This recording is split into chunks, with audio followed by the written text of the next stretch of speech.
Welcome one, welcome all, wherever you are in the world, whatever time of day it is in the world. Welcome to Taking the Tradition On. And I want to say a big thank you to all my patrons who help make these conversations possible. You are all marvellous, and I have got a couple of special shout outs tonight for Cecilia and Christine, and for Shane and Claire. I think you are fabulous. Happy Christmas and thank you very much. We're going to be here for an hour or so of conversation. Occasionally people come thinking it's going to be a performance, and that's not what it is. It's a chance to delve a little bit deeper, to ask those questions that you always want to ask storytellers and maybe don't always have the chance to. And it's time to take a decent amount of time to get into a topic, to get into the meat of something. I'm on my third series now of Taking the Tradition On. This series is We Are What We Tell. And we've been bouncing around the world, going to different countries, different traditions. So far in this series, we've had Vandana Pant last month from India talking about her amazing project Folklog. And the month before that, in October, we had Owen de Baerden, Irish traveller storyteller who has been helping travellers to put traveller stories into print and just doing really amazing work over in Ireland. So both those episodes and all the other past series are all up on the Taking the Tradition On YouTube channel, so you can go back and watch those in your own time if you missed them. But tonight, I thought it was time to concentrate on where I live. So I live in England. This is the place that I know the stories of best, the mythology of best, and the tradition and the people and the storytelling scene. This is what I know. But I still don't know it as well as I would like to. And my guest tonight literally wrote the thesis on the storytelling revival in England. So we're going to explore that. We're going to explore mythology, folktales, Arthur and Robin Hood. So please put your virtual hands high up into the air and give it up. Get busy on the chat for the marvellous Simon Heywood. Welcome, Simon. You can speak. I haven't moved you. You can talk at any time. This is where you say hello. And hello. Everybody's going woohoo and clapping and applause. Enthusiastic. So welcome you to Taking the Tradition On. Yeah, lovely to see so many people.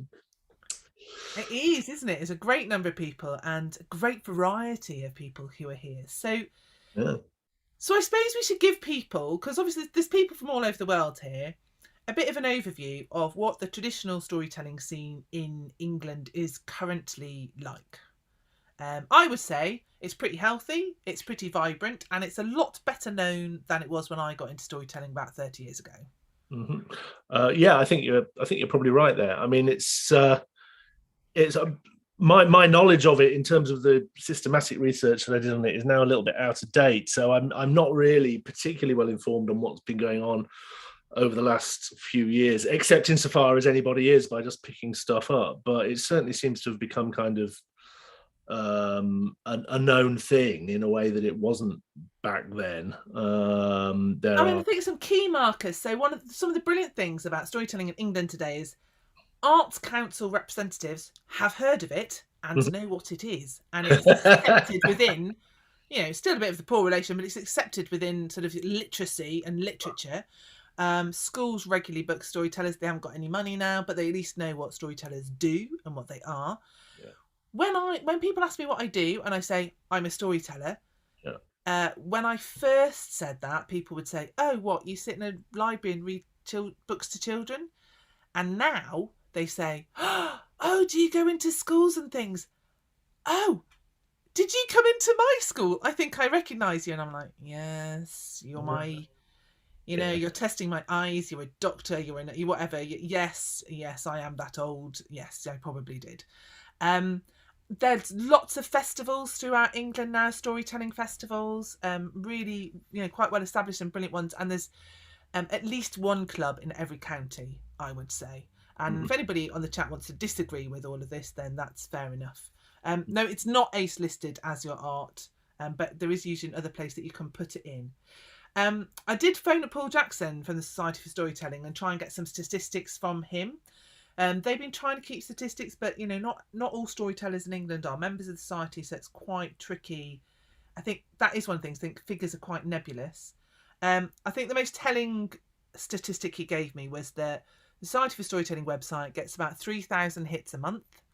And on the lead up to National Storytelling Week, which has been an amazing initiative and really got the word out there, I think, in the month running up to National Storytelling Week in February, they get 20,000 hits. So it's pretty well known, and it's starting to get better known. It's still very niche. I mean, it's not mainstream. No, it's not. No, I mean, in the broad sense, I suppose it is. If you allow that things like comedy have elements of storytelling in it, that kind of thing. But storytelling with a capital S, where you have somebody who calls himself a storyteller and goes in and does storytelling as their primary thing, is still pretty small world, I would say. As you say, yeah, I mean, I think really about tradition-based storytelling, not limited to that. Kind of obviously personal storytelling gets woven in with traditional storytelling, but we're not talking about comedy or writing or purely personal stories. We're talking about traditional storytelling in this particular context. So it feels like the revival is quite well established, and even the term storytelling revival, I would say, is still quite controversial. Why on earth would you take a tiny niche art form like storytelling and do your PhD on the storytelling revival? Well, nobody had done it. This is the thing. I mean, basically nobody had done it in the UK. I mean, at a personal level, what happened was we were sat around the pub and somebody said, why don't you do storytelling? Nobody's done it. And I thought, that's a really good idea. Why didn't I think of that? I mean, that's what happened early on in my research career, as it were. But the thing is, I mean, you call them revivals for want of a better term, if you like, but they do come along from time to time. There've been several folk music revivals and dance revivals.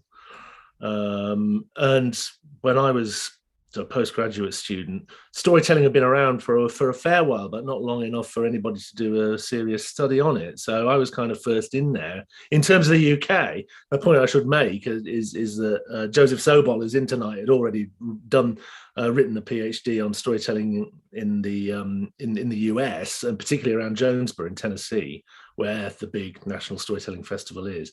That was his was the PhD that you could get. It's like when I was looking around for the research that had already been done, a certain amount had been done in the States, but I think Joseph's was at that point was the only full-length PhD. So when you say at that point, your PhD was storytelling revivalism in England and Wales, history, performance, and interpretation.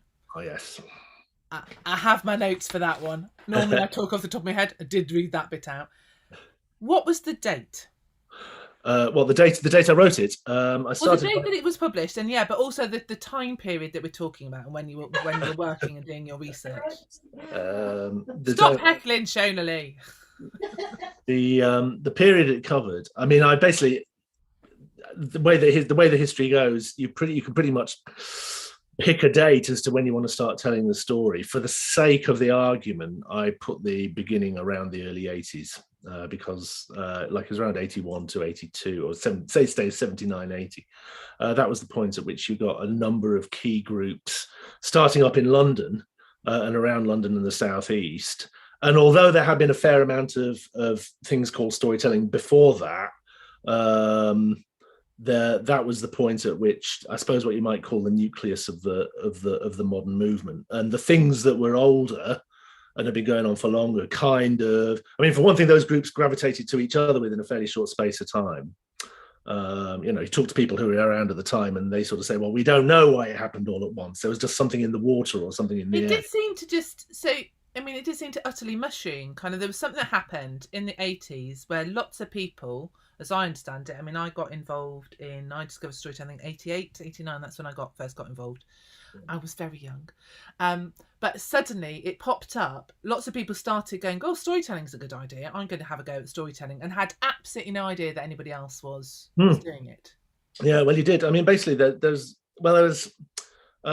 in the London circle, there were some people who had been doing it for quite a while. In fact, Shona Lee's grandmother, I think, was involved in at least peripherally in one of these outfits, and she'd been doing it all her life, and going back the generation. But what you found was that there was a sudden explosion of schools gigs. I mean, to put it bluntly, there was money available to put storytellers in schools. There were reasons why that was.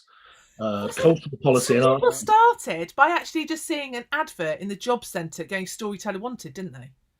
There was a certain amount of that going. Well, this is part of the prehistory of it. You see, it's like there was the stuff in the 80s where it all kind of generally is sort of said to have kicked off, which was the line that I took. But in point of fact, by that point, for 20 years before that, Lambeth libraries had some storytelling schemes which they ran through the library system. And because this was the 60s, they would be quite kind of full on about this. They wouldn't just like run storytelling sessions in the libraries. They would send storytellers in with megaphones into council estates, and they would sort of like do open air gigs there's photos of it, and people like Helen East I think were involved in that. I think she came in through the Lambeth Library scheme initially. And here we go, there's some comment coming up in the chat. Arts Council funded literature development posts in the 80s and early 90s. Yeah, absolutely. Yeah. And so basically the Lambeth Library was a big part of the kind of the prehistory of the takeoff of the movement in the 80s. And a lot of the people who were involved in that sort of eventually became sort of mainstays of the of what you might call the revival as it went on from the 80s. Well, I think most of the people in common law came in that way, didn't they? They did, yeah. Certainly Helen East. Jan Blake, I think, started that way as well. Right, okay, yeah. That sounds about this way. Things could be adventurous, says Sal. Is that Sal? Yeah. Well, that's it. I mean, basically, generally speaking, there was money available to do it. I mean, the thing is, a lot of these things, we all have these wonderful theories about why these things happen. A lot of it's money, and there was money there to do it for various reasons. There was a lot of political anxiety about cultural diversity there because there'd just been some riots in Tottenham, etc. And so I think there was a political environment that was in favour of using the arts specifically as a tool of multiculturalism, which was not quite the rude word that it has since become in certain quarters, and it was a very positive thing. Now the thing is, in that context, storytellers were very good value for money because, to put it bluntly, it was either going to be a storyteller or a theatre and education company, which had several cast members, a crew, sets, costumes, blah, blah, blah. And if you had one storyteller going in with a drum, they were cheaper. So from a local authority's point of view, the storytellers, there was a niche in the market, by which I mean the public funding market, the arts market, which storytellers were able to exploit very efficiently, and they did. They sort of got in there and did no end of schools gigs. And once they'd done schools gigs for a while, they then started hooking up with some of these earlier establishments. And then from the mid 80s, somehow out of that ferment, largely there was an outfit called the College of Storytellers who basically did sort of storytelling for adults, and I think they were probably the first of those London groups really to do that. That was the outfit that Shenley's Bubba was involved in. But by the mid 80s, all of these groups, whatever their actual focus, were tending to sort of get together and doing public storytelling events for adults. And I think that was the point at which a lot of people, sort of adult audiences, the idea of storytelling for adults, up to that point, there's a lot going on, but the tendency still was to see it as something for children or something that you do in an educational context. And suddenly people were seeing adult storytellers telling adult stories, not adult in the sense of sexual, but just adult for adult audiences. And it kind of went from the mid 80s onwards from there, and it all had this kind of thrill of novelty, I suppose, to start with. And within a few years, I think it was the Crick Crack Club by that point had come into existence, and the West London Storytelling Unit, and they were organising festivals. And so from the mid to late 80s, in Battersea Arts Centre, there was a series of public storytelling festivals. And at that point, it had kind of got beyond the school and sort of gone into the public forum. And that was the point at which, by the time I came along in the early 90s, that scene had about 5 or 6 years to kind of bed down, if you like. And so when I came along, to me, it was established in the sense it had been there for about 6 or 7 years. I mean, there for very long, but it was definitely there. And there were people you could go to and talk to who had been involved in it. And that was it through the 80s, really, in a nutshell. And then from the 90s, suddenly what happened? And again, it's one of those things where the timing is quite mysterious, because there must have been some reason, but I couldn't tell you off the top of my head with any confidence what it was. But suddenly from the 90s, you started getting what you might call storytelling clubs, which is like small venues throughout the country. Shropshire was one of the first in, were they not? You know, like what were Tales? Not the first, I think. Yeah. Yeah, Tales at the Edge was, when was the first Tales at the Edge? Was it 87, something like that? 89. 89, yeah. And then I suppose maybe, you know, and from that point on, I mean, it did very much seem, I mean, you know, that was when obviously when I got involved. So I went to the first Tales at the Edge that Mike Rust, who's here tonight, and Richard Walker set up. And yeah, I mean, we did a club swap with the Crick Crack Club because they were the only other club. That's it, yeah. You know, you've told the story. It was like piling down in this car, all three of you, you know, to try and get down to London in time. Yeah. Yeah, absolutely. Then Ben sort of came back up, and we did have a few sort of things that went backwards and forwards. But then it seemed to be what we tried to go and support when new clubs came up, and it seemed like almost, you know, every couple of months there'd be like a new club. So the trip to Jerusalem started quite quickly. There was another London club. We went up to Newcastle, Manchester. I mean, kind of my university, I managed to get into my university digs the night early so that I could drop my stuff off and then go to the very first night of Hebden Bridge. So there was sort of 5 years when really just kind of clubs really were kind of mushrooming and popping up, and a lot of those clubs have continued till now. Really, I mean, a couple of them have folded up, but I mean, certainly, even though Manchester sadly is gone now, it did 25 years first.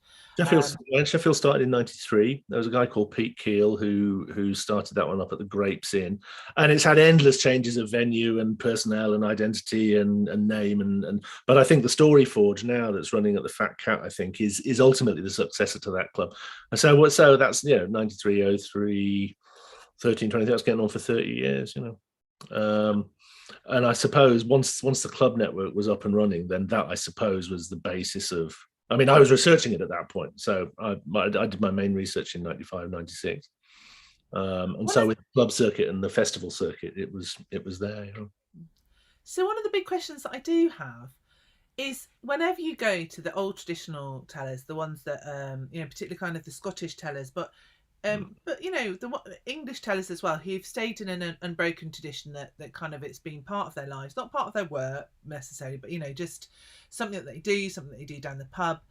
Storytelling and music have always been intertwined. Yeah. Ballads and stories traditionally would have been in the same space, and yet for some reason there was this big explosion of folk song in the 60s, and then this kind of separate revival with storytelling. And why didn't they happen together? Why did it kind of maintain that interconnectedness, which I think in some areas we're starting to head back to, but still they seem to be very different paths, very different audiences, and I don't really understand why. I don't know. I mean, I think, to be honest, I think a lot of it is to do with the assumptions of the people doing the organising. You know, I mean, basically, certainly, the folk song and dance clubs. I mean, you go to the folk movement, you know, it gets worse than that. It's not just the storytelling was a separate thing. It's just like song and dance were separate things. And if you did music, you didn't do dancing. If you did dancing, you didn't do music. There's I kind of get that, because it's quite difficult to do them both at the same time. Well, you know, I think basically, you know, enthusiasts for revival tend to say, well, I'm enthusiastic about this, so I'm going to organise this. If you're in a situation whereby, as you and I have both done, you know, I mean, I've sort of ended up through various errors of judgment, which I shall not now recall to mind, you know, in various pubs in the Lake District where there's been sing-arounds going on. And they just do the same kind of thing. What they'll do is they'll have 4 or 5 songs, and then there'll be an old guy who's known as the storyteller, and they'll have him in as a kind of, you know, to break up the songs. And then he'll tell the story about how he missed the bus to a day trip or something like that, you know, is that kind of thing. And then they'll go back and have more songs. But I think, you know, if you run a storytelling club, I don't know. I mean, a lot of the time, people who are actually telling the stories naturally included song and music anyway in what they were doing. So I think it kind of organically, the boundaries tend to break down. But certainly when people set up a storytelling club, they call it storytelling, don't they? Yeah. I wondered if it was, I mean, because that was definitely something that when I came into storytelling, which has changed now. So a lot of professional storytellers are are women, and it kind of seemed to be a lot of the adult storytellers when I first started were men, and the balance was different. But there was a really strong base of storytellers that came in from the library tradition, and Yeah. storytelling did seem to come from children's educators and children's librarians, and I wondered if it was just because actually the roots of where the storytelling revival came from were really different. Well, this is the thing. This is the thing. This is the point where it starts to get really interesting, because I didn't know this till I went and researched it, and I still don't think the awareness of it is particularly great. I mean, one of the best and greatest and most established storytellers when I started was Grace Hallworth. You know, yeah, well, I mean, amazing. Yeah, a lot of those guys were in children's library work, and the thing is, children's librarianship had involved storytelling, not just as a thing, but people would go on courses to learn how to do it as part of their professional skills. Since about 1880, you know, I mean, Toronto Children's Library was running, it was called Boys and Girls House, and it was been training storytellers since, for a long time. I think it was about, don't quote me, it was about the turn of the century or something like that. New York public libraries as well used to have story hours. And you had librarians like Ruth Sawyer and Marie Shedlock who had been involved in this. And then, and that was where a lot of these things, and then Eileen Colwell was the person who brought a lot of that to the UK, and I think she did. Grace was in Toronto for a while, and I think Eileen Colwell was as well. And what happened with Eileen Colwell at Hendon was she got a job as the chief librarian at Hendon, and she got a budget, and they told her, this is in the 20s, you know, it's incredibly forward thinking. They told her to begin a library service from scratch, starting with the children's library service. So they built a children's library, and then they built the rest of the children's library around the children's library. And Eileen Colwell was doing storytelling in that context for the whole of her life. You know, when I met her, she was kind of well up into her 90s, I think, and very much retired, but still. I bet that was a bit of a meeting. Whew, yeah, are you kidding? Yeah, I mean, that's it was like the presence of greatness, you know. It was, you know, I've been privileged to meet a number of people who I would describe as genuinely great in my time, and she would be one of them, I would say. But anyway, I mean, but she was working in the context of children's librarians. And the thing is like, you know, as late as the 1890s, I think it's true to say, if a librarian had done a certain amount of storytelling in the course of their professional life, they might go on the road professionally or semi-professionally as storytellers and do sort of like lecture tour type gigs to audiences where they would tell stories. And it was storytelling. I mean, they got them out of books, but they would always reserve the right, and they all had elocution lessons and so forth, but they would reserve the right to improvise and make up the words as they went along and do what we would consider to be live, spontaneous storytelling. And this is in the 1890s, you know. And but the thing is, even that's not the beginning of it, because if you go before that, then you're into... Even at that point, you know, with it, I want you to go back, but with them... In the 1920s, in children's library, and building that children's library up from scratch, I would not have expected them to go for traditional stories, because with it being a children's library, I would have expected them to be doing books that were written for children rather than traditional tales. That's not what happened, is it? Well, there's always been this sort of valuing of traditional story as educationally, you know, benign and positive, isn't there? Really, it's just, I mean, that in a sense is the furrow that the Grimms were ploughing in the early 1800s. This idea that folk and fairy tales, and you can unpack the ideology of it, you know. So essentially, if you like, you know, the folklore is in a sense the childhood of the nation, if you like, in the opinion of certain of the people who did all the deep thinking. I'm not saying it is, but that's what they thought, and so they thought that folk and fairy tales, you know, they speak to the child in us, and so therefore they were supremely suitable for audiences of children. So which is fantastic, because I mean, I think of that area being really buttoned up and kind of, you know, quite proper, and fairy tales are anything but proper. I mean, well, they're a bit more proper. I mean, I know they took a lot of those bits out. Well, that's it. Yeah, they did. I mean, the fairy tales were massively more proper by the time the editors had finished with them, you know.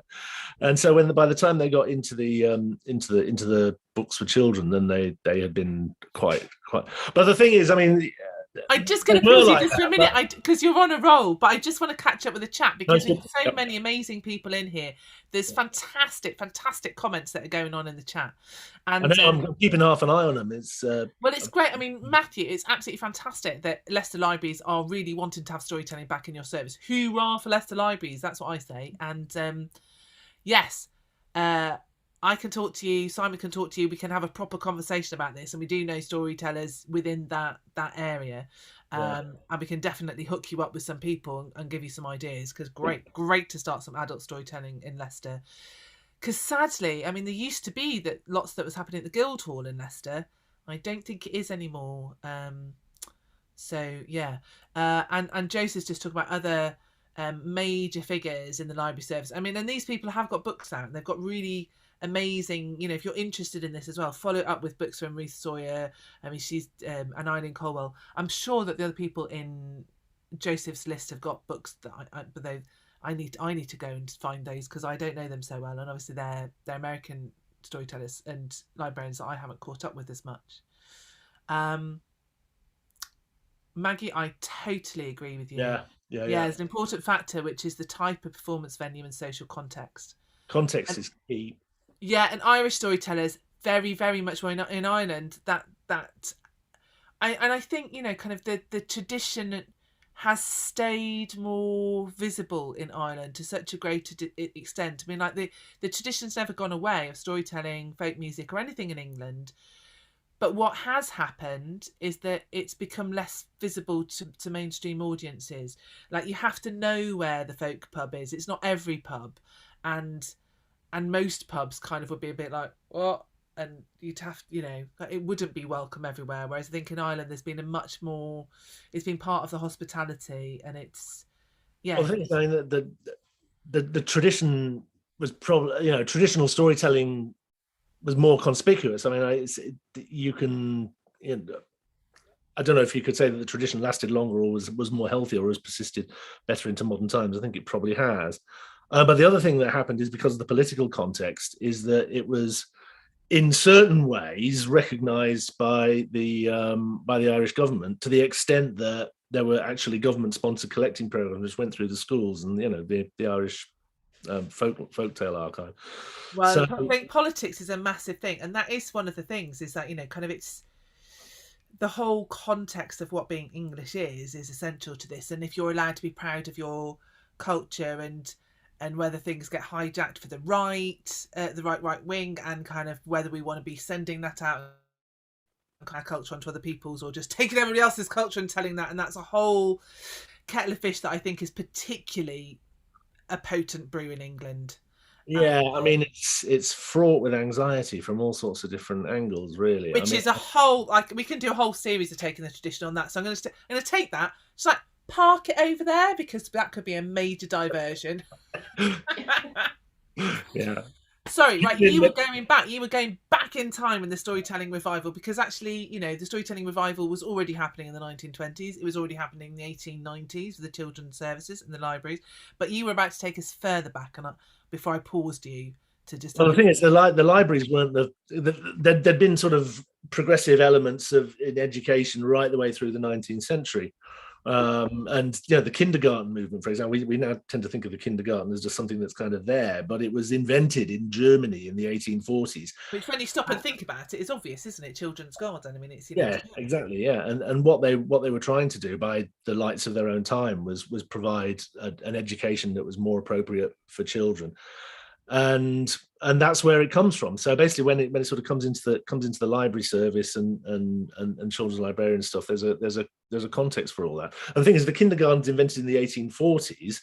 I don't know how. I think they might have done a bit of storytelling as such back then, but they were doing similar kinds of things. But the thing is, I mean, the Grimms didn't do the final edition of their tales till 1858. So, you know, it was 1858, within a few decades of the 1880s and 90s, when the children's library stuff is starting in New York and Toronto. So the thing is, you're already back to Grimms. And of course, the Grimms themselves have a prehistory in approaches to folk and fairy tales that go back to the 16th. I mean, the thing is that the basic point, I think, is that basically, you know, as long as there has been a hierarchically ordered society, which there has been since prehistory, the people at the top and the people at the bottom have been eavesdropping on each other, haven't they? You know, and like overhearing each other's stories and going, oh, there's something quite interesting going on over there. I don't quite understand this. I'll just have a bit of a listen. And that kind of toing and froing, I think, has been constant. And I think it just got a boost in around towards the end of the 20th century, and then from the 60s through to the 80s in the US and Britain. And we called it the revival because we thought it was a new moment. Actually, it was just the latest beat of a heart that had been going on for a very, very, very long time, you know. Well, and we're definitely, I mean, obviously influenced by everything, but I mean, I would say, I mean, people talk about kind of bards and all the rest of it. I mean, that feels very, very distant in England, if it ever happened. I mean, it doesn't feel that there's a direct link to that. But when you talk about Grimm's, we had a huge amount of collecting that was going on in England, and that was contemporary with Grimm's. So I'm in Shropshire.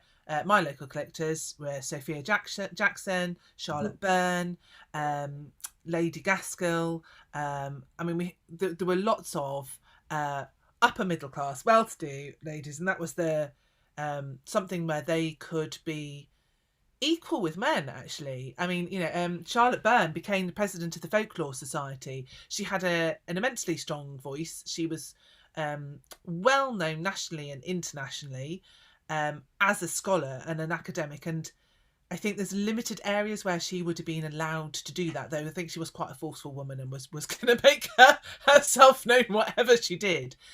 And it is that thing that you were saying about that eavesdropping of one class on another. Absolutely. I mean, like, you know, there's a few of the people's names of people that she quoted, but mostly it wasn't named. It's Charlotte Byrne is the name that I know. But those stories have come down, and it's not a bardic tradition. It's a gossip tradition. It's that place over there, and you don't want to go down there at night. There's something to be seen down there. That's what the Shropshire thing would always do. Something to be seen down there. No, and it's absolutely gossip. And I think that's maybe that they wouldn't have ever thought of this whole layered landscape of being performance. I'm not sure how much people would have stood up and told stories in the pubs here. I think they would have stood up and sung songs. In England, particularly, I know of one. That's it. I mean, basically, there was a guy. If you look at Neil Phillips' Penguin Book of English Folktales, which I would warmly recommend if you're remotely interested in English traditional storytelling. But one of the many interesting things in it is there was a guy in the 1940s. And it was one of those kind of forms of performance that was, you couldn't quite tell the difference between that and begging. You know, he would kind of go busking, begging around the pubs, and he would sort of like go into pubs and do bits of patter and then put the hat round. And I mean, it was a very exalted form of professional performance, but it was a form of traditional professional performance. But generally speaking, I mean, you know, it has been well, as Maggie says, you know, it's all about the context, and the context has tended to be social and sociable, in the sense that it's people who were doing it in social time, telling stories for, you know, I mean, so if you like, Duncan Williamson, seeing he's the guy that we both got the privilege to observe close at hand. You know, for the first part of his life, he dedicated himself at a very young age to very systematically learning and remembering and telling stories. I think he was at school when he started, wasn't it? Some ridiculously early age. But still, for the first part of his life, he spent the first part of his life earning his living doing other things, and then storytelling was something that happened in the family circle and in the social circle around the campfire, and it was practiced to a mind-blowingly high standard, but within that context, you know. And I think that's more typical, certainly in England. And I think, you know, we haven't really got time to talk about Scotland and Ireland necessarily. It's so different. No, it's England tonight. We will talk about Scotland and Ireland, and have done. You want to get someone else to do it, I guess, like Linda or somebody. But basically, in England, you can see that on a previous episode. There's a marvelous episode with Linda. Yes. Yeah. Well, it was very good. So yeah, I mean, it's been what you might call informal and sociable. And also, I mean, that's been the magical thing about it. You know, it's you know, when you and I were going up to see Duncan Williamson, people had told me that he'd do this, and I I believed them. But then I just realized we were sat around the table having a conversation, and suddenly and we were doing something which I thought was just having an informal conversation, and then I noticed that nobody else had spoken for 20 minutes, and Duncan had been talking, and we were halfway through a story, and he was kind of, leaning across the table and grabbing me by the wrist and going, and this happened, Simon, and this happened. And he went on for another 20, 25 minutes. And, and the thing is, he was doing all that in an entirely conversational context. And I have never in my life watched a movie that has moved me more than that conversation. It was completely, if you like, a complete artistic experience. So to call it sociable doesn't mean that it's limited. I mean, basically, it's the way that you can, just start chatting and start talking, and suddenly, by stealth, you get into this magical other realm, and boy, is that amazing when it happens, when you see it. Boy, is that amazing. I try and copy it now. If I tell a story, I quite often try and be started on the story before anybody notices I haven't finished the introduction yet. I like to smooth over that gap if I possibly can, and that's a conscious homage to Duncan, because he was just like made it work so well. It's brilliant. It's the informality of it. It's the chattiness. You start with a chat and then you build it up, and I think that's probably been a big part of storytelling in England, if you like. I mean, a lot of the stories of conversation, and that made it harder for, I suppose, in a sense, for collectors to get at them, because who wants to have a guy with a notebook or someone with a tape recorder sort of sitting in on your conversation? It kind of formalizes the occasion. So there's a sense in which you change the thing by observing it in a way, and it can be a bit like pinning the butterfly to a card so that you can photograph its wings. It's a tricky one, is that? I mean, all research of this nature is about that.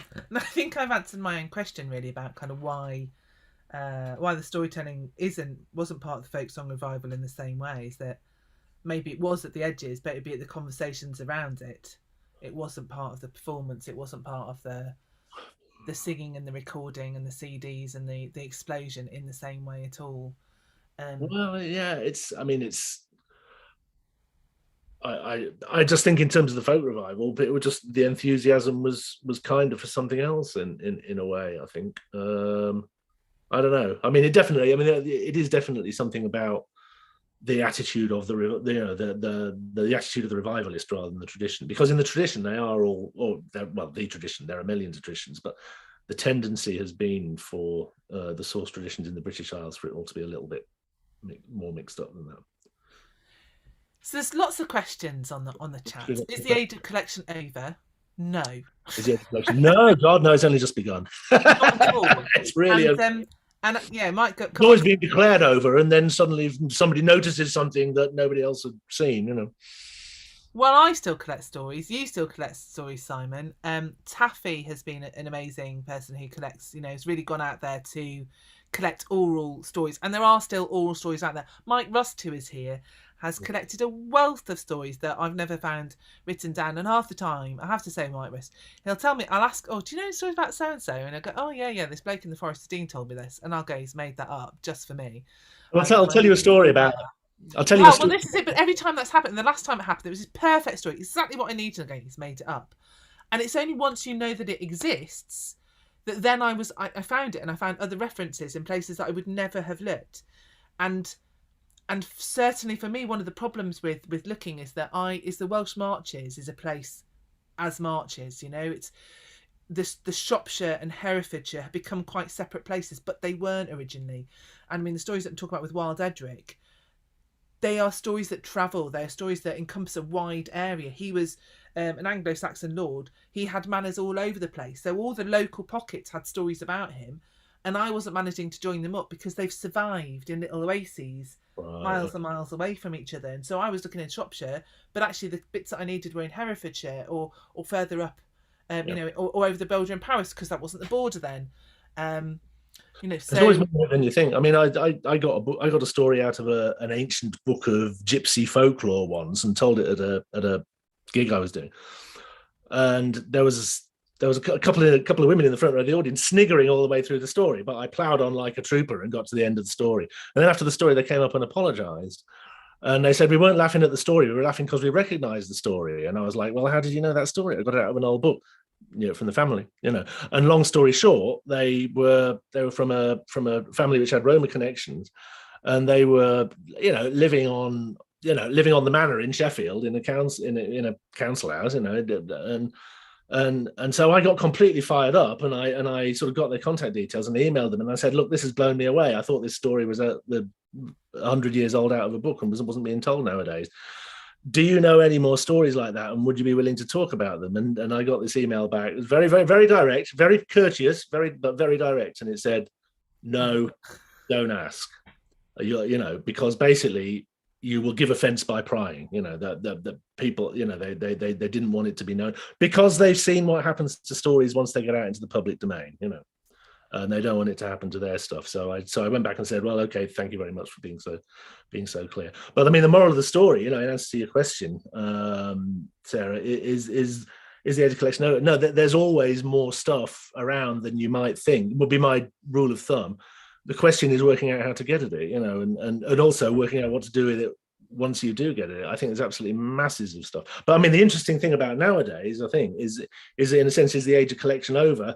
Well, in a sense, it kind of is, in the sense that 100 years ago, the people who would have been being collected by others all now have smartphones and YouTube accounts, and they have a much greater degree of direct access to audiences if they want them, which gives them a much greater degree of artistic control over the material. So you can kind of cut out the middleman now in a way that, I mean, it's just like, 100 years ago, if somebody would have gone to the campfires of the travelers and sat down with a notebook.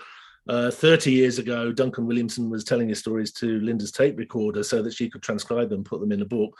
Now what's happening is that Owen de Bardwin is actually writing his own books, that kind of a thing. And you can spend happy hours on YouTube. You can spend happy hours on Kiss to Riches, which is the open access database of the School of Scottish Studies. Your opportunity for getting stuff from the horse's mouth now is immeasurably greater than once it was. So in that sense, I think the collection, the collector as middle person, may possibly, in my view, be getting a little bit past their sell-by date, because you can go straight to the horse's mouth and get the stuff much more easily now than you could. And it's better if you do, because then the tradition bearers have their control. Nobody needs to collect Thomas McCarthy. You just get on YouTube and Google him, or follow his tours, or he's working with the Irish Traditional Music Association and stuff like that. He's got his hands on the steering wheel to a certain extent, which is fantastic. So you don't get everything being completely edited and highlighted and made proper, and you look at all of those collectors like Grimm's, like Charlotte Byrne. Those are the names that and not the people who were collected. And the people who were collected, their stories have been taken, rewritten, because they obviously weren't good enough and they weren't kind of literate enough. They were good enough to give the stories, but everything else has been totally wiped out about them. Their mannerisms, their accents, everything, a lot of the time. So, well, scholars. Yeah, it would be good if the age of the collector was over in that sense, definitely. Well, there is some. It's not necessarily that bad. I mean, only this afternoon I was having a look at this book, which is by an American folklorist called Dennis Tedlock, who sweat blood trying to get those things into his texts of stories, like gesture and tone and the kind of the quality of the performance. But it was a lot of hard work for the guy, and I think generally speaking, the climate now is I mean, it's almost a bit like a golden age, really. I mean, it's like, I always say that if people treated classical music the way they treated the traditional arts, then nobody would ever have heard of Mozart. They would know all Mozart's tunes, but it would have been published as von Köchel's Austrian court music of the age of the Enlightenment, And maybe if Mozart was lucky, he'd have his name in a footnote somewhere at the back on page 397. And that, if you like, was the sort of collecting and publishing conventions, which which is going now, but it's dying quite hard. You still see it cropping up all over the place. And if I'm feeling awkward, then I sort of email Radio 3 and tell them to improve their announcing protocols. Oh, there's quite a lot I would love to still talk about collecting, and Maggie's going, the collector is very important. There's yeah, sure. I mean, I'm giving yeah, reasons are great, but and I'm not saying that we should get rid of the collector, but the collector as it was. I mean, the role maybe needs to to change. And I think there's a lot about enabling people, rather than, and whether or not that's it. I mean, it needs a bit of an overhaul. Yeah. And there's lots of things that I'd like to talk about. I mean, particularly kind of for the folk song and storytelling, because I think storytelling, you were saying this, it's kind of the about how you can really see influences in folk song, and it's been much more maybe unbroken because you can see kind of the singers that people have learned from. And that conversational side of story hasn't necessarily come into the revival. I think there's become a very different way of telling, because the different spaces, and it's coming into an entirely different thing. I'm quite interested to talk about that, but actually I also really want to talk, what we haven't talked about is what makes English folklore and English mythology English. And I think we've really, we've talked so much about the telling of it and not about the actual material. Yeah, okay. And England is such a rich place for story. And I think, what would you say really makes English material English? Because you are somebody who's really made a point of focusing on English material and telling stories from this land. What makes it English? I don't know. I mean, I just think, I mean, in a sense, my way into it is that it's just the place I grew up, and so what I've noticed, if you like, and I really kind of noticed this when I was doing the book on South Yorkshire folk tales, is that there was loads and loads of places which seem on the face of it to be massively ordinary, and there's one just down the road from where I work. If you there's a folk song that people might know called The King of Rome, which is about a racing pigeon which won an incredible race in 1913. Now the first line of the song is: in the West End of Derby there lives a working man, he says, I can't fly but my pigeons can. And because I work in Derby, I've gone for years thinking, well, where is this West End of which they speak? I found out the other day it's a stone's throw from where I work, and I can actually walk directly through the middle of the West End when I'm going to and from work. And what it is it's the old mill town that grew up alongside the banks of Markeaton Brook. So you can walk directly through the old, it was all cleared as slum clearances in the 30s through the 70s, and then rebuilt as kind of low rises. And you can walk straight through the middle of it into town alongside the brook, and then you can pop into Derby Museum, and they've got the King of Rome stuffed in a box in the museum, so you do the whole walk there. Now the thing is, you would not, if you didn't know the story of Charlie Hudson and the King and his pigeon, you wouldn't necessarily walk through, St Anne's Close with any sense that you were out of the ordinary. Once you know the story and you walk there, then suddenly this kind of hidden world of magic appears in exactly the same places that you've been walking around. And the thing is, I have so many times now seen that happen, and sort of been around places that I've never looked at twice and taken for granted, and then I find out there's a story about them, and then gone back to them with the story in my mind. Bingo, completely different experience. It's just mind-blowing, I think, to do it. Well, I mean, it fascinates me anyhow. And so what I do now is I've done a kind of tour of Derby, of all the sort of the folklore and legend spots. And I take them round. I take the students round, and in the first week, when they first land in country for Freshers Week, and I take them the tour around. And this year I did it, and there was a guy at the end of the tour who was doing and said, "God, Derby is an amazing place." He says, "I come from Southend. We've got nothing like that around there." And I was like, "Listen, 10 years ago I was saying that about Derby, So all I want to do is get the invite to Southend, so we can go and do the job on Southend. So it's hilarious, isn't it? I mean, people tend to go, "Oh, well, it's all right for you, Amy, because you live in Shropshire and it's really beautiful countryside and it's got all these, it's ancient land." And going, Shropshire was the birthplace of the Industrial Revolution. It's beautiful now, but one of the reasons it's got lots of stories. There's a story that this happens to, right? Okay, it's like, it's kind of, they're suffering from this crippling over familiarity. But everybody knows the story of Robin Hood's death, right? You know, and basically everybody knows it so well that nobody bothers listening to it. You know, so the only version that anybody really engages with mostly now is about the arrow on top of the wardrobe. About the arrow on the top of the wardrobe. There's a joke where Robin Hood gets buried on top of the wardrobe because he can't fire the arrow shoot the arrow. Does everybody know that joke? Because there's people here from Canada and America, and I'm not sure that they will. Obviously, I agree with the punchline. Well, they basically, you know, he's dying and he sort of says, let me, bury me where this arrow falls, and that's why Robin Hood is buried on top of the wardrobe. That is the joke. But based on the traditional story, which is several hundred years old, of how Robin says to Little John when he's dying, just exactly that: I'll shoot my last arrow, and wherever it falls, let that be the place of my burial. You know, and it does it. And I'd known this story all my life. I'd known it as a joke, and then I ended up getting hired to do some Robin Hood stuff. And long story short, I thought, right, I'm going to do this story. I'm going to do it straight, and I'm going to do it as if I don't know anything about the funny jokes or the Disney movies or anything like that. I'm just going to do it as a story, and I tell the story, and oh my God, you know, and now I just absolutely adore it because, you know, the story, if people don't know, what happens is he has a long checkered career as an outlaw. At the end of his life, what had happened, he's starting to feel, you know, the passage of time, he's getting old, and being Robin, he doesn't want to admit that he's getting old. So he thinks, I just need to get myself bled, you know, in a good old medieval medical way, and then I'll feel right as rain again. So he goes off to the local prioress to get himself bled.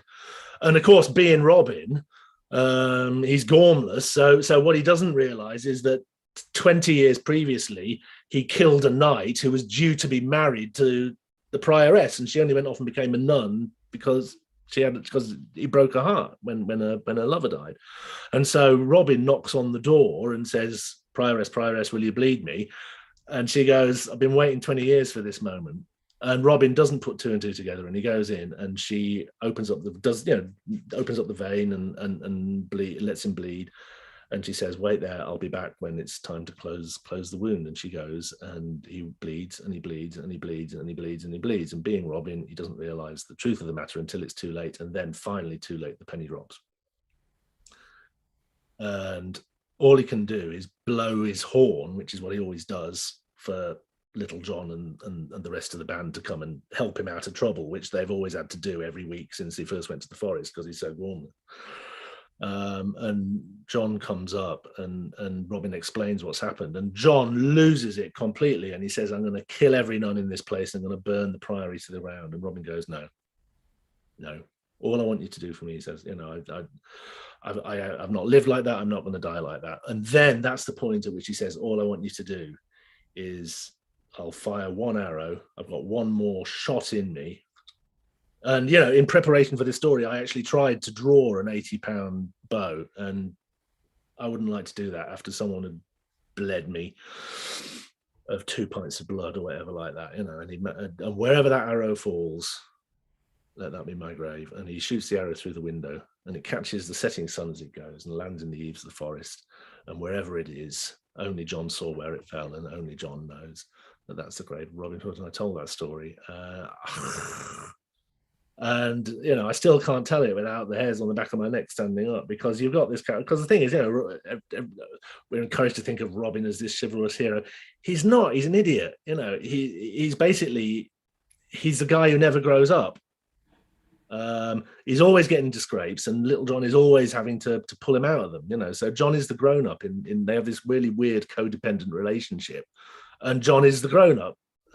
But Robin is the guy who has that spark of unpredictable genius that means that John has, they kind of need each other, but they're always rubbing each other up the wrong way. And so you've got this story of this man who's been a boy all his life, and finally, when it's too late, he dies a man, and he grows up as he dies, and it's a death story, and it's a coming of age story as well. And I just, you know, in a sense, we're kind of so over familiarized through the sort of the Disney Foxes and Kevin Costner's and the funny jokes and Robin Hood Prince of Thieves and Robin Hood Men in Tights and all this we're kind of over familiar to the point where we don't realize the immensity of what's there lying around, and I think that is quite common. You've got especially now when there are books available like The Law of the Land, or you've done Shropshire folk tales and all these things. You can find the stories, and I think there's this sense in which we kind of don't always notice the value of what we've got. So that's what I love to do. I mean, I love to find these stories and kind of put a bit of value back into them. Even if it's only in a conversation, I don't necessarily need to kind of have some massive extravaganza of storytelling in order to do it. You can do it in the pub, or do it just chatting on the bus. But that's kind of it. And that, I think, if there's a sort of the state of the art in terms of storytelling in England, I think it's that. I think the stories are there, but they just need a little bit more love than they've, a little bit more intelligent love than they've maybe had to date sometimes. I don't know.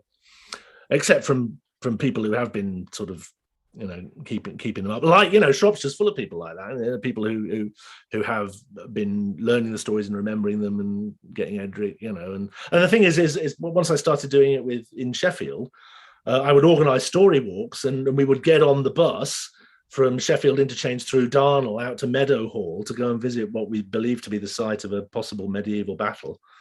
And I'd tell the story on the bus to the people on the story walk as we were heading out there. And this literally happened, right? I was halfway through talking about this Anglo-Saxon battle that may or may not have happened a stone's throw from Meadowhall shopping centre. Feeling slightly out of place because everyone on the bus who wasn't on the story walk was starting to eavesdrop. This guy got on and he literally had his shopping in a carrier bag and a little tweed jacket and a flat cap. And he was listening. And as soon as I drew my breath and he got a word in edgeways, he said, "The first king of England was crowned at Darnell." And I can't remember what his name was. And so I had tried to guess what the name, was it Alfred? Was it? And then his mate got on, who was another guy with a carrier bag and a flat cap. And he said, "Here, Alf, what was the name of that king?" And they had an argument about what the name of the king was.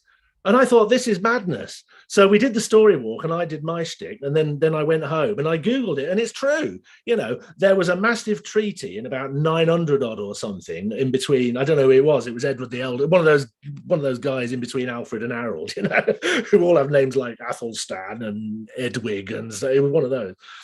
He had a massive treaty where he sort of like sat in state in Eccleshall in Sheffield. And all you had to do was sit on a bus and talk about it, and the guys going home to Darnell with their shopping in the carrier bag would start talking about it. And I have found that to be the case quite a lot, And the thing is, if it had been Ireland, then in a sense you'd already have had 60 or 70 years of the government having a commission where they sent out school children to talk to their grandparents about what were the stories of the neighbourhood, and et cetera, et cetera, et cetera. And you would still have had a sort of Gaelic language and all this kind of thing. And the thing is, I mean, that's so in a sense, I'm kind of turning it around. Maggie, you've convinced me, you've put me right. Is the age of collection over? No, by no means. Because there's still a whole bunch more of those conversations that we could have. And that we are having, I think, and that's that's one of the things that excites me about it. It is. I think it's hugely exciting, and I think our land is so rich in story. But absolutely, kind of when just listening to you, I'd kind of forgotten. But one of my first sort of experiences of storytelling actually was on a screen. It was watching telly before I knew storytellers existed.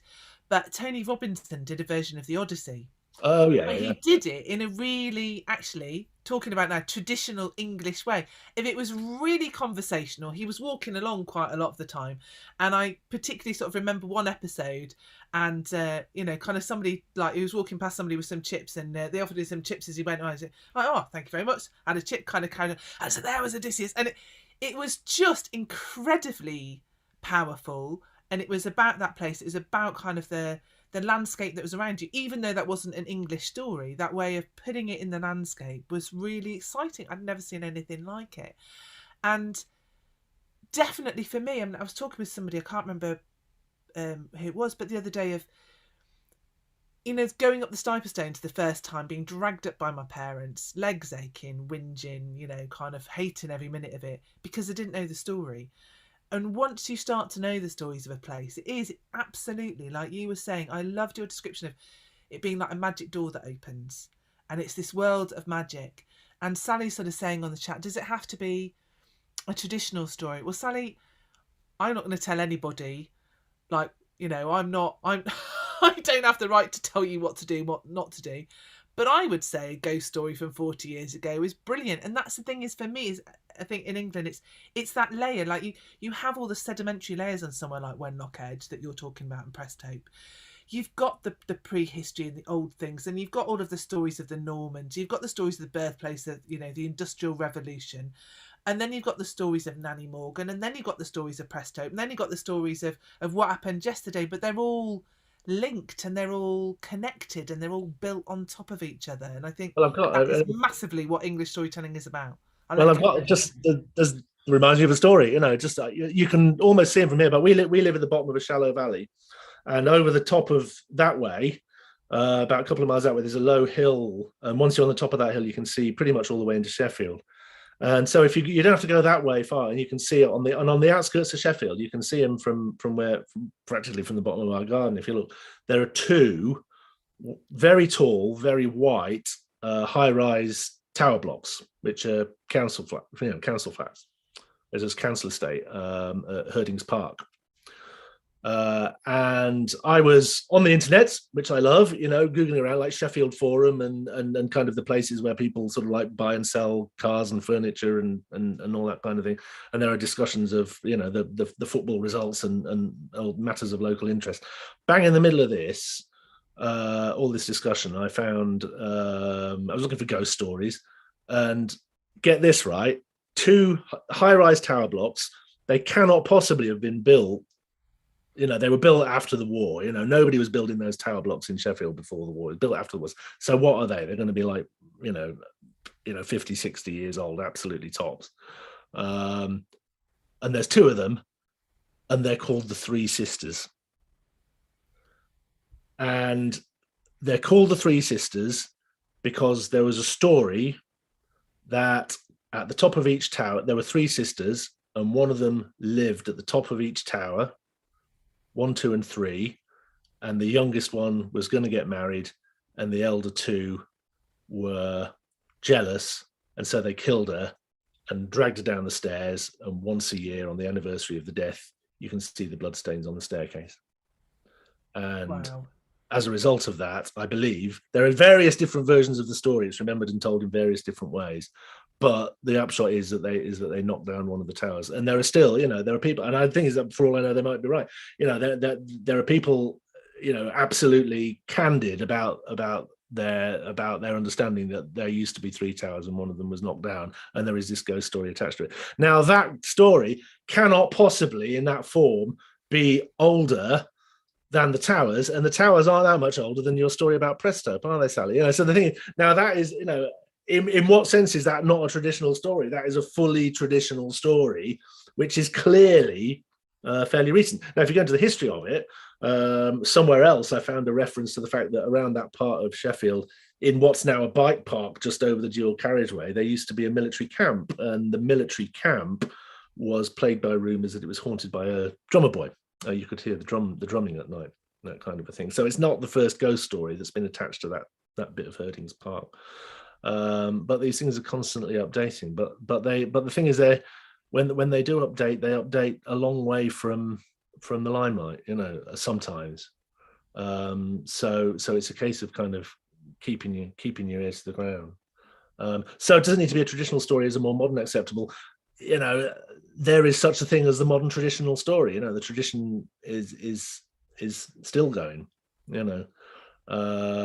And I think that is a key point about tradition. Once things get set in aspect, then they're not really traditional anymore. They need to sort of breathe and move and evolve and yes, absolutely, kind of reflect the society that we're living in and where, you know, how they're feeling and what the issues of the day are. I mean, I think that's quite an important. Well, the thing is, I mean, to a certain extent, I don't know overstress this or put too much on, but to a certain extent, traditional is the label that we put on the stories rather than the labels that they have. I mean, in the sense that, you know, when people are telling the stories about the 3 sisters up at Herdings Park, they're not, I imagine, going around to each other and saying, I'm going to tell you this story of Herdings Park, and it's a traditional story of Herdings Park. They just go, oh, there's this rumor, you know. And it's only when people like me come along and go, oh, well, that is a traditional story. And so I think there's a sense in which, you know, if you go around and sort of say, I am a traditional storyteller and a teller of traditional stories, then to a certain extent, that kind of label is a bit like saying, oh, I'm a storyteller and not a singer, or I'm a singer and not a dancer, or it's one of those things that sort of we bring to it rather than something that we necessarily always find it in the place where it is. You know, the tradition, the actual tradition, is always bigger and more flexible and more faster on its feet and more nimble and more adaptable and more creative than the label traditional with a capital T. You know, the thing is bigger than the label somehow. And I think we can kind of listen to the bits that are out there, as it were. Well, as always, it could carry on this conversation for a very long time, and you are welcome to kind of continue on my Facebook site. That's a big place. Maggie, yes, I think we all need to go.